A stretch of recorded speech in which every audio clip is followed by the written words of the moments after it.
Assalamualaikum warahmatullahi wabarakatuh. Habib Soleh Tanggul berjumpa dengan Nabi Khidir alaihi salam. Allahumma sholli ala sayyidina Muhammad wa ala ali sayyidina Muhammad. Habib Soleh bin Muhsin Al-Hamid lahir di desa Korbah, Bakarman, Hadramaut, Yaman pada 17 Jumadil Ula tahun 1313 Hijriah, bertepatan pada tahun 1895 Masehi. Habib Soleh lahir dari keluarga seorang ulama sufi yang juga bekerja sebagai pedagang di Hadramaut. Ayahnya bernama Al-Habib Muhsin bin Hamid, sedangkan ibunya bernama Aisyah. Habib Soleh wafat di Tanggul ketika senja pada hari Sabtu, tanggal 8 Syawal 1396 Hijriah atau 1976 Masehi.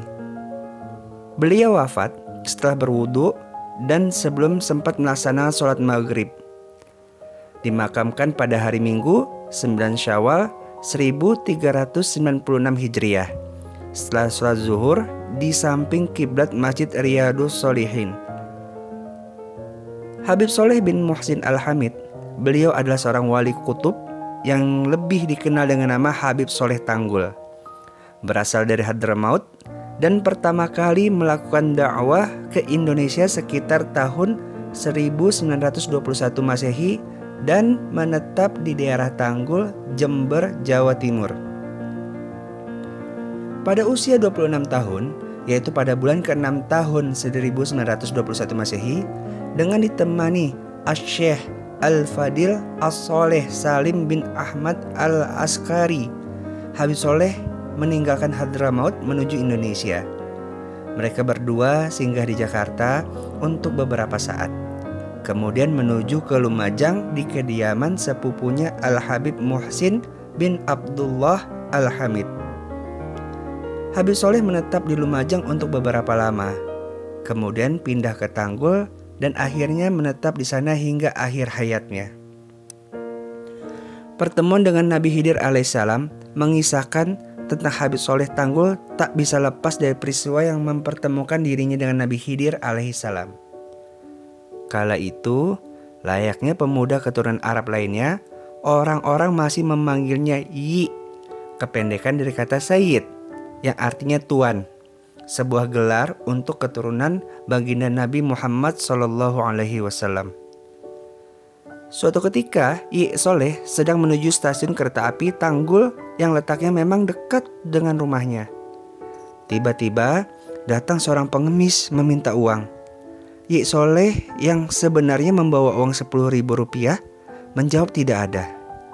Karena hanya itu yang dimiliki, pengemis itu pun pergi.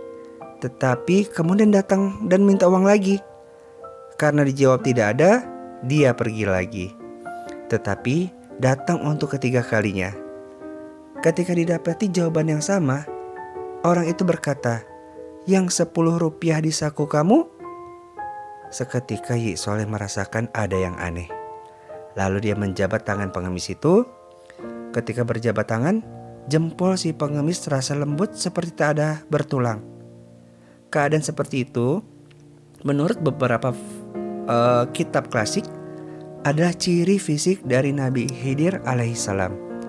Tangannya pun dipegang erat-erat oleh Yi Soleh sambil berkata, "Anda pasti Nabi Khidir, maka mohon doakan saya." Sang pengemis pun berdoa lalu pergi sambil berpesan bahwa sebentar lagi akan datang seorang tamu. Tak lama kemudian, turun dari kereta api seorang yang berpakaian serba hitam dan meminta Yi Soleh untuk menunjukkan rumah Habib Soleh. Karena di sekitar sana tidak ada yang bernama Habib Soleh, maka dijawablah tidak ada. Karena orang itu menekankan ada, Yi Soleh menjawab, di daerah sini tidak ada yang bernama Habib Soleh. Yang ada Soleh, yaitu saya sendiri. Lalu orang tersebut berkata, "Kalau begitu, Andalah yang saya cari." Jawab orang itu lalu pergi, membuat Yi Soleh tercengang. Sejak itu, Rumah Habib Soleh selalu ramai dikunjungi orang, mulai sekadar bersilaturahmi sampai meminta berkah doa. Tidak hanya dari Tanggul, tapi juga Jawa, bahkan luar negeri seperti Belanda, Afrika, Cina, Malaysia, Singapura, dan lain-lain. Mantan Wakil Presiden Adam Malik adalah satu dari sekian pejabat yang sering sowan ke rumahnya. Satu bukti kemasyhuran beliau, jika Habib Soleh ke Jakarta, penjemputnya sangat banyak, melebihi jemputan presiden, ujar Kiai Haji Abdillah yang mengenal dengan baik Habib Soleh. Demikianlah kisah dari wali Allah, yakni Habib Soleh Tanggul. Semoga kita dapat mengambil hikmah dan pelajaran dari kisah ini. Terima kasih. Assalamualaikum warahmatullahi wabarakatuh.